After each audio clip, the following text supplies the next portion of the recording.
everybody, welcome to a brand new video. Today I'm doing something I haven't done for a while, and I'm going to talk about a movie. Now, before I go any further, spoilers for anybody that has not seen the film I'm about to talk about today. This is literally within the last 24 hours or so, has just gone up on Amazon Prime and I believe HBO Max in America and other places that have HBO Max. This has been released was released in 2020 but was pushed back several times apparently, and finally got a release on domestic home video through streaming sites. Of course, as by the title page, I'm talking about the 2020 movie Greenland. Let's do this.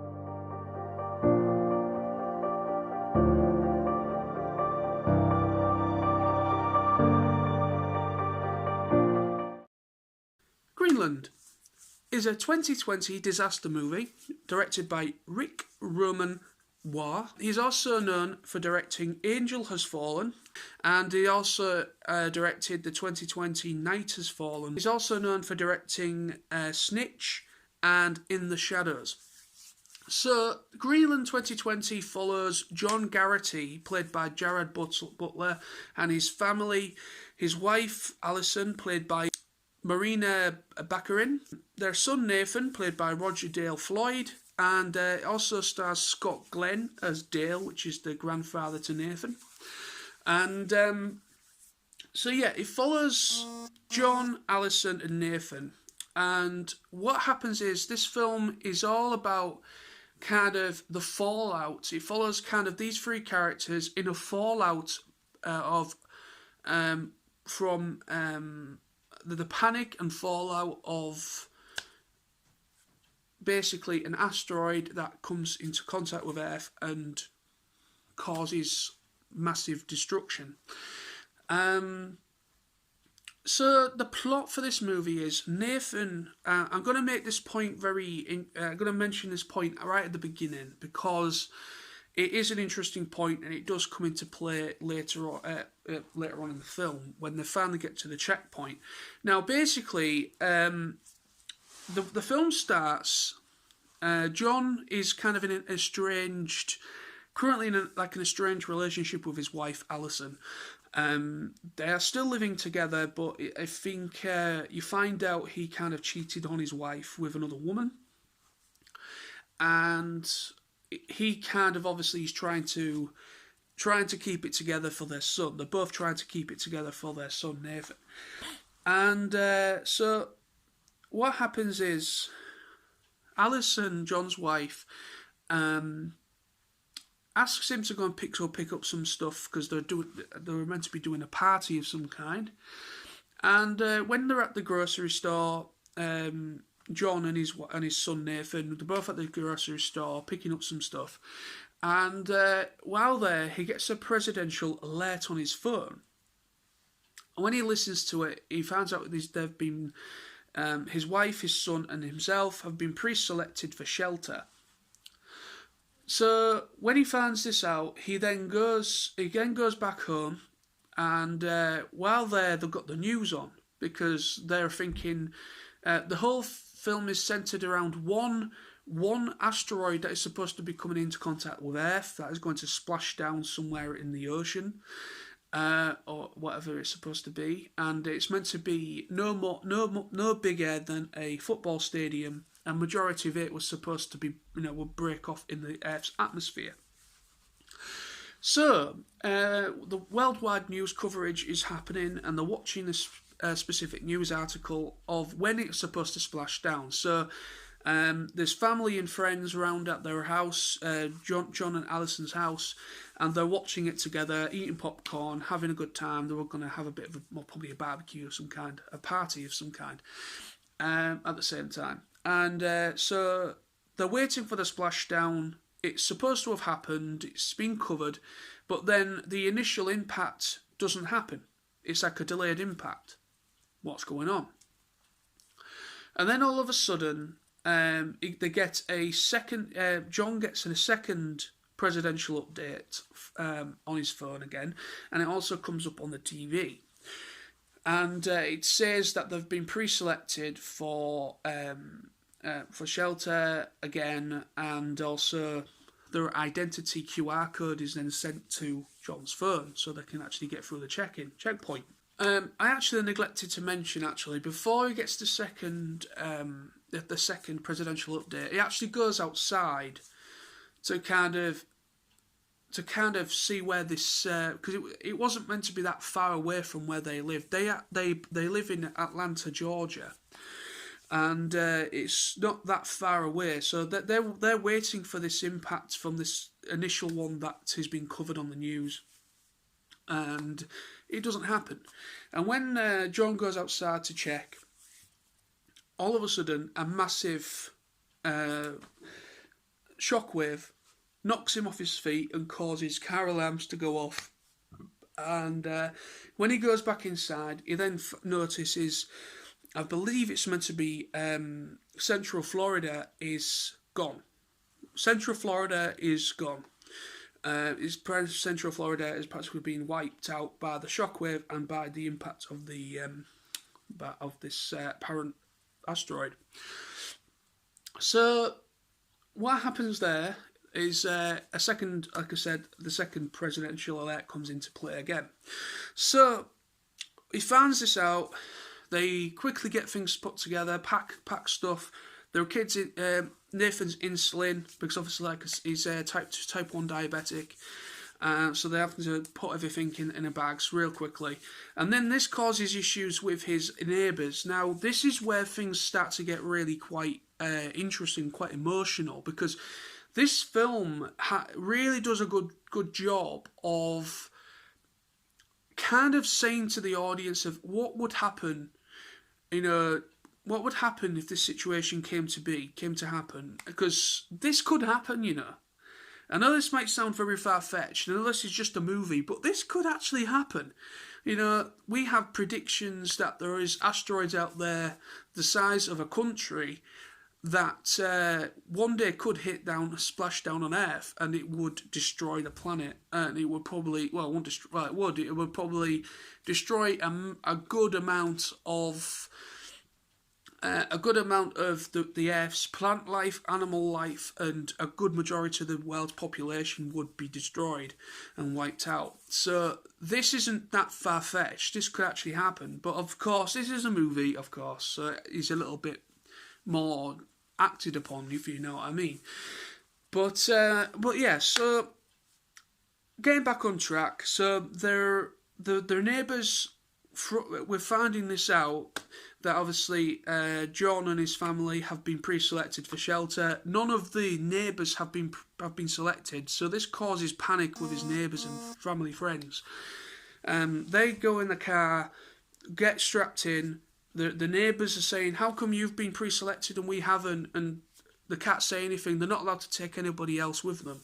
So they pull out the driveway, and what really got me is, and quite upsetting, is a desperate woman with her child, her daughter, pleads with them, literally pleading with them to take their daughter to the shelter to keep her safe. And they can't. They've been instructed with the presidential alert that they cannot take another person with them because they will be turned away. And so unfortunately they don't take her and they carry on. So they have to go to Tampa, Florida, which is where the checkpoint is for the shelter, to get onto this plane in order to take them to the safe zone or wherever it's supposed to be. The shelter, obviously.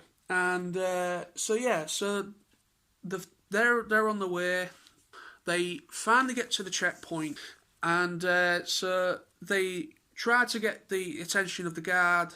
They say that they've been selected. Everyone else that have been pre-selected also go through the gate. But then issues start to happen. When they get to the checkpoint where they're sorting out the luggage, they notice that their son's insulin is no longer in the bag. So this causes panic because the kid's type 1 diabetic, he needs his insulin, he can't be without it. And so John then says, right, okay, I'm going to go back to the car. We've got the bracelets, because when when you thingy in, you're given a bracelet and you cannot take that off, and that gives you that then tells the armed personnel, military personnel, that you have been identified and you have been tagged, basically. So he then goes back to the car, finds the insulin, tries to get back in, but as this is all happening, more stuff's starting to happen, more mass panic. I think at that point, I don't know if another asteroid hits. You kind of start seeing it all in the sky, a lot more coming through.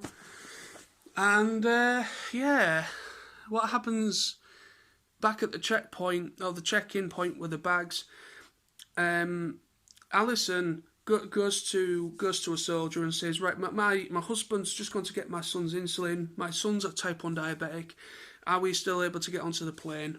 My husband's on his way to join us on the plane.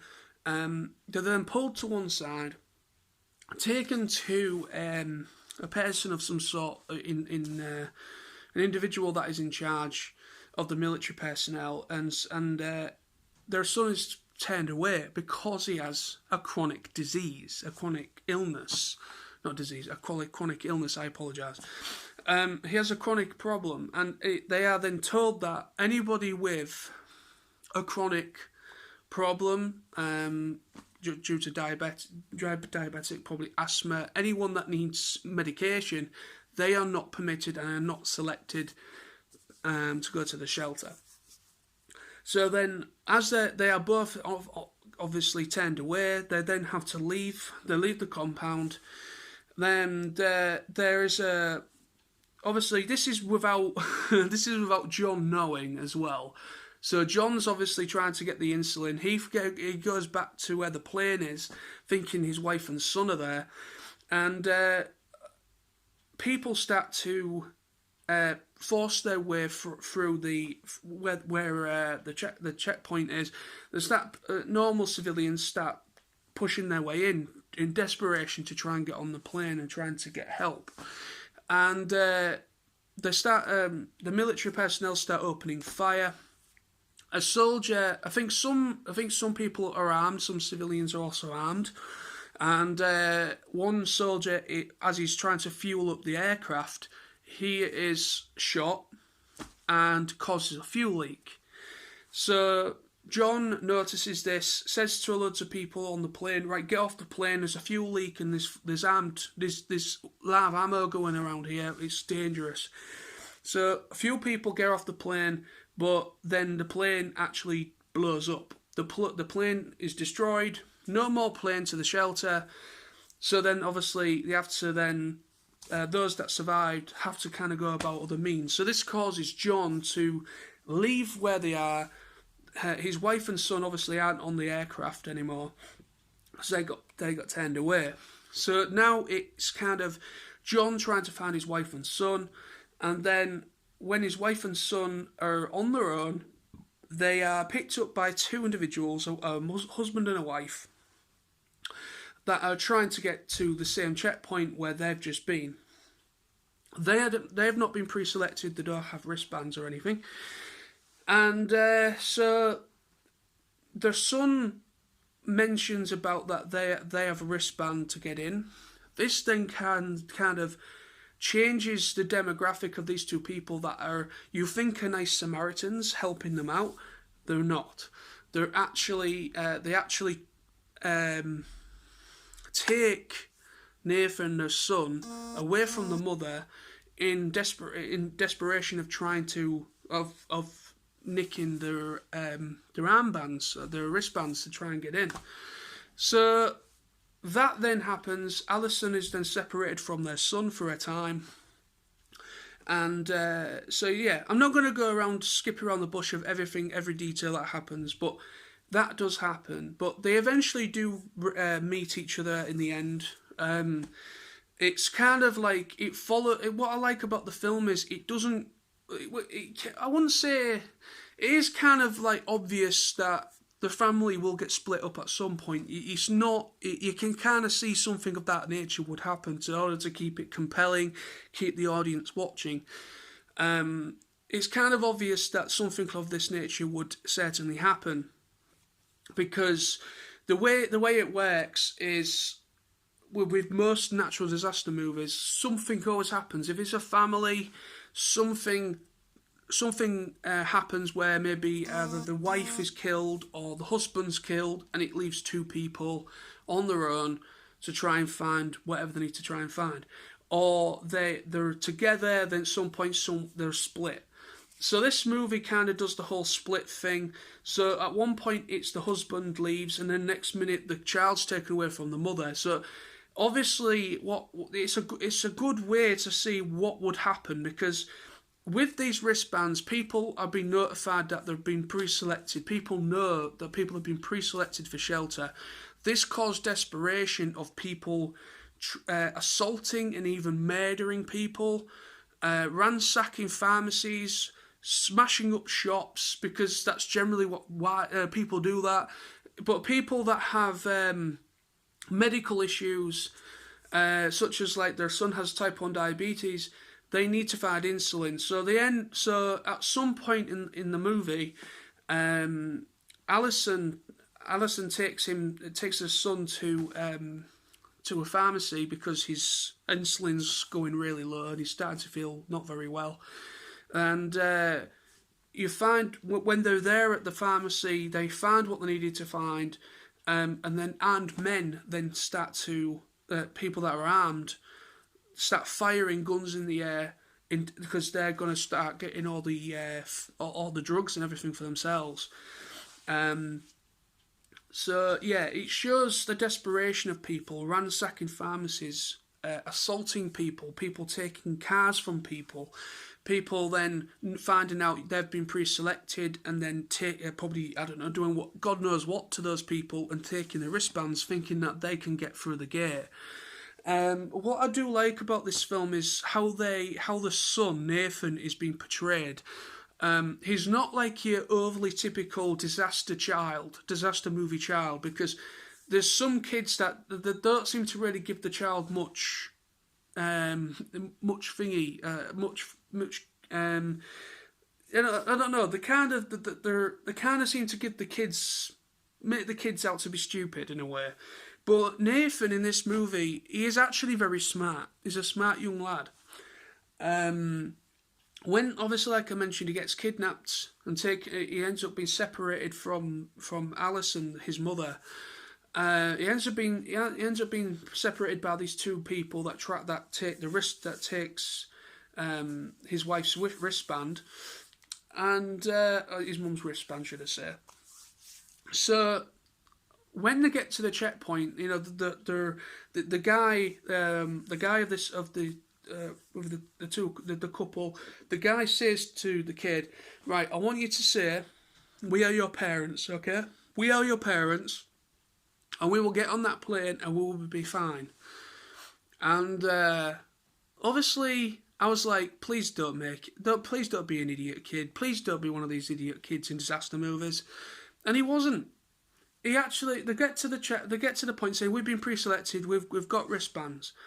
And then obviously there's this overly cautious, to his credit, a very good soldier actually, at the checkpoint. And he says, when he's right near to him, the kid actually says, on his own, he actually says, these aren't my parents. I was taken from my mummy. I was taken from my mummy. These aren't my parents. And this soldier actually had a bit of wit about him himself. He takes the kid away from them and takes him to a sheltered area where other people have been separated from other loved ones and such. So he's been taken there. So the mother finally finds him there after going through the whole ordeal of what she went through. So they are finally, Alison, is back with their son, and then eventually they are reunited with John as well. So from the lesser end of the movie, how it works is there is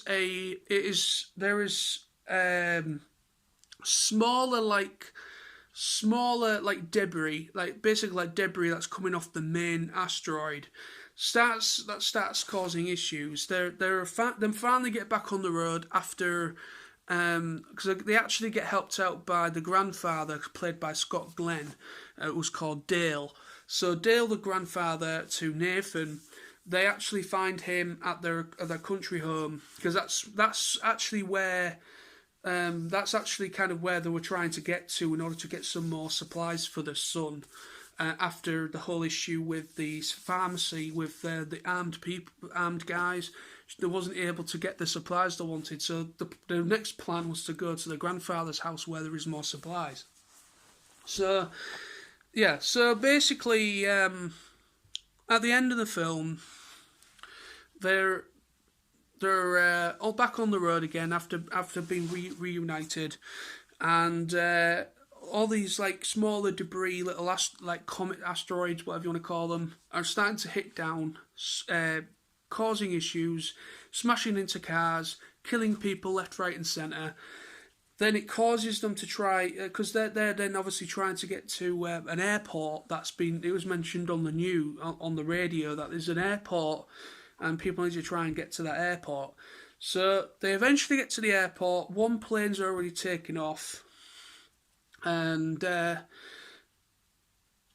they found out there's a second plane on the runway. So this is a little bit far-fetched. Never try this in reality because I don't think it would work, but he actually, I don't know if it's actually, he actually manages to stop the second plane from taking off with driving the car on the runway. Luckily, they was able to get begrudgingly was finally allowed on the plane. Then when they was taking off, you think it was all fine, everything's fine, we're safe now. Another asteroid hits. The shockwave of of the asteroid while they're in the air causes issues to the plane, knocks out the engines of the plane. They then the pilots are trying to kind of get the engines back. It doesn't necessarily happen. They don't get enough uplift, and they make a controlled landing, but the pilots end up being killed. Everyone else that was on the plane are survive, thanks to the courageous efforts of the pilots. They then get off, and then when they're there, they notice that there's a military plane that has just landed over about a mile or so away. Everybody that survives the controlled landing then go off to find where this military plane is. Well, when this is happening, they obviously, there more news starts coming in of a much larger asteroid is coming in, a much larger one is coming into Earth's atmosphere, and it doesn't look good. About 70% of all plant life would be destroyed. Most of Europe will be destroyed, and most of America and other countries will be destroyed by it because of how big this thing is, how destructive this thing is. So so they finally get to where this military plane is. They finally get to, I think where the military plane is, I think this is where the shelter is actually. Yes, it is. It's where, I think they get to the plane, they finally get to the shelter, and just in time before this massive one hits. So that everyone that survives, that manages to get to the shelter, the bunkered down in this bunker, and it's like a countdown, like they've been counted down to when it hits, and you think, that's it, they're dead. They've been killed. Because the way it works at the end is it goes black, and then it kind of, it's almost as if like they're reliving their life, as a happy family, because it's like their Nathan's birthday when he was 3 years old, and it's like he's thinking about that time when things were very happy in their relationship, and so then what I love about the ending is that you hear like a radio thing going over, this is so Greenland, this is so Greenland, is anybody reading me? And then you start thinking, wait, people have survived this. And then more people on the radio start coming through from other countries. And you find out that a good majority of people were killed millions of people were killed, but there were people that managed to find shelter, or people that were lucky enough to survive, and other countries start coming through on the radio at the end, which and also the main core character, the family that the film follows, they also survived as well in the bunker. So that's how the film ends. So yeah, just the closing thoughts. I really quite enjoyed this film. It was a surprising. It was a film that I was quite surprised by. It was interesting. It was interesting. It was compelling. It was quite emotional. I wouldn't say it was perfect. There was some issues to it. Mostly with me, the issues with me is that was kind of just like, well, I don't know really. I do have some issues with it, but it's kind of hard for me to kind of explain what the issues were, because the film as a whole for me was really good. I felt the pacing of the film was actually quite well done. Actually, to be honest with you, I take it back. I actually don't really have many problems with it at all. You take it for what it is. It's a disaster movie. This film, I will say, it does take itself quite literally, but I think for me, it actually does a good job at doing that, because there are other there's other disaster movies that have come out over the years that have taken themselves too literally and ended up being a bag of crap, or just generally thought as they're just made for. Well, even this film, it was made for more as a thriller. It was made to be something to watch, something interesting to watch. It's not based on a true event or anything like that. So this is a purely fictional disaster movie, like a good majority of the others are. But it doesn't feel overly similar to everything else we've seen. It does seem to have a bit of identity to itself. It does have a bit of heart. It has more to give you. It has more to it than majority of the other disaster films out there that many of you probably have seen. It's well acted. I thought the performances were good. They felt genuine. Especially when Alison is separated from her son. It is true devastation. She is in true shock. She is screaming in tears. She can't believe it. She's trying desperately to stop cars that are whizzing past her. They won't help her. She's desperately trying to she doesn't know what to do. She's lost in that moment. And that is perfect. That is how it will be, how it should be. If your child or your children are taken away from you, you will be devastated beyond belief, should I say. So that's what I liked about. I thought Marina Baccarin, who plays Alison, the wife and mother, she was fantastic. Her performance in this film was brilliant. I thought Gerard Butler playing John Garrett, he was really good. Basically, this film felt like, it did feel, because obviously it makes sense, because obviously Rick Roman Way, whatever his name is, that he directed Angel Has Fallen. Angel Has Fallen was probably my favourite Fallen film out the series.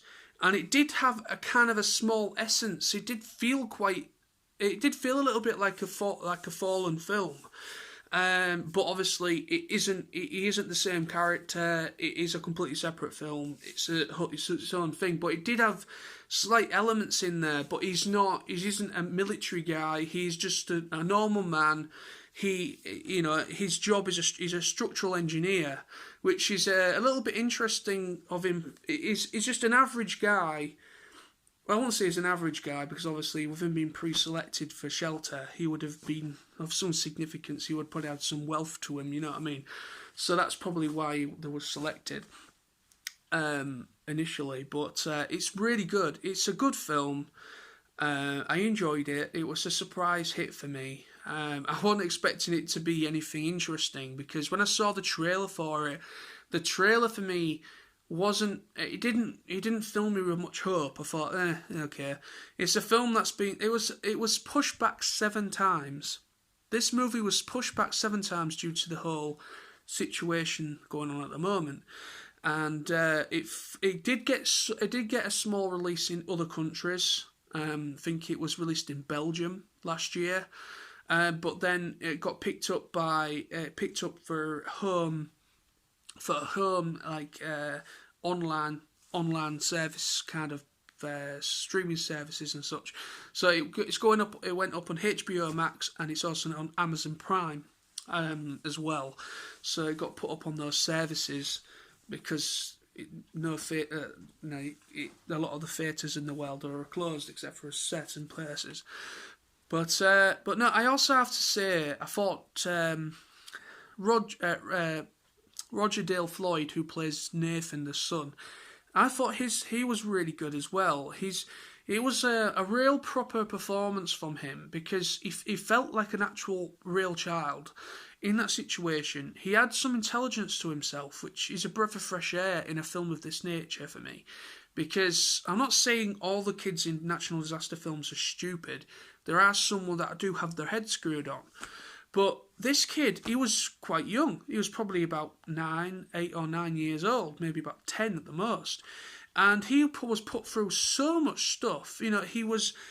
How he reacted as well to the explosions, to the other more asteroids hitting the Earth, and people arguing. He would shelter himself as he was terrified, the kid, and his performance was really humanised. He felt like an actual kid. He felt real, rather than just being a character being acted by an actor. You could feel the terror from this child and how much he went through during that whole ordeal. And also thinking he was going to die as well. So it really was like all around. I thought the main 3 core cast was fantastic. Yeah. That is Greenland, the 2020 film. Thank you very much for watching my review. I'll be back very soon with more videos. Please go and check it out if you're interested in these kind of movies. I know some people don't like science fiction disaster movies. Some people just don't like them. But I would just say to some people, just give it a chance, because it's not like a typical film. It doesn't feel overly typical to the other ones that have come out over the years. This does have some heart to it. It does have a bit of identity to it. It has pretty good performances to it as well. The actors, everything, the characters are great. And it does feel interesting. It is an interesting film, and I'm surprised by it. I wasn't expecting much from it myself, but I give it a chance, and I actually really liked it. I really enjoyed it. So there's that. Thank you. See you soon, people. Bye-bye.